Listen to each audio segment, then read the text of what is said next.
বন্ধুত্বের ক্ষেত্রে আমরা সবচেয়ে বড় ভুল কোনটা করি জানেন? আমরা সবাইকে বন্ধু ভেবে ফেলি।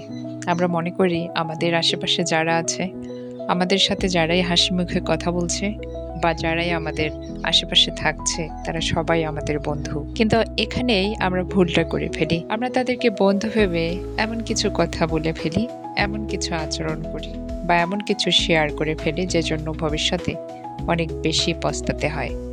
আপনার জীবনে আপনি এমন ৫ জনকে বন্ধু ভাবুন, এমন ২ জনকে বন্ধু ভাবুন, যারা আপনার সমযোগ্যতা সম্পন্ন, যারা আপনার সম লেভেলের। মানুষ অনেক কথাই বলে যে, কেন ক্লাস মেইনটেইন করে বন্ধুত্ব করতে হবে? কিন্তু মনে রাখবেন, দিন শেষে সমপর্যায়ের বন্ধুত্বগুলোই টিকে থাকে। অনেক বেশি আপস অ্যান্ড ডাউন, অনেক বেশি উঁচু এবং নিচু লেভেলের বন্ধুত্বগুলো নিমিষেই মিলিয়ে যায়। তাই বন্ধু নির্বাচনের ক্ষেত্রে সতর্ক হন।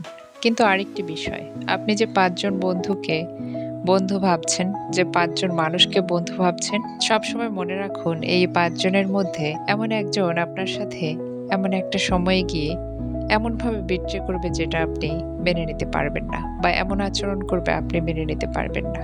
আপনি আগে থেকেই সেই প্রস্তুতি নিয়ে রাখুন। আপনি কখনোই আপনার বন্ধুদের উপর এত বেশি নির্ভরশীল হতে যাবেন না, যেখানে গিয়ে আপনার ব্যক্তিত্ব নিজেই প্রশ্নবিদ্ধ হয়ে ওঠে। আপনি সর্বদা আপনার নিজের নিয়ন্ত্রণ নিজের মস্তিষ্কের প্রিফ্রন্টাল কর্টেক্সের কাছেই জমা রাখুন। কখনোই এই নিয়ন্ত্রণ অন্য কারো হাতে দেবেন না। কারণ দিন শেষে আমরা নিজেরাই নিজেদের সবচেয়ে বড় বন্ধু।